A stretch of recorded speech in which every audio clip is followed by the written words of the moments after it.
உயிரொன்று இல்லாமல் உடல் இங்கு நிலையாதே. உயிர் என்ன பொருள் என்று அலைப்பாய்ந்து தெரியாதே. வாழ்க்கையின் வேர்களோ மிக ரகசியமானது.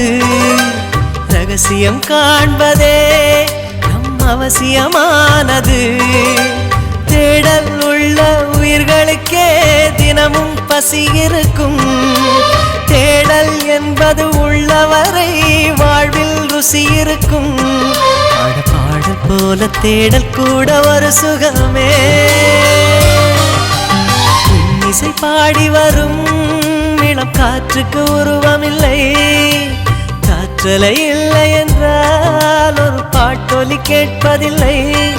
ஒரு காலம் வருகையில் உள்ளம் கொள்ளை போகுதே. ஆனால் காற்றின் முகவரி கண்கள் அறிவு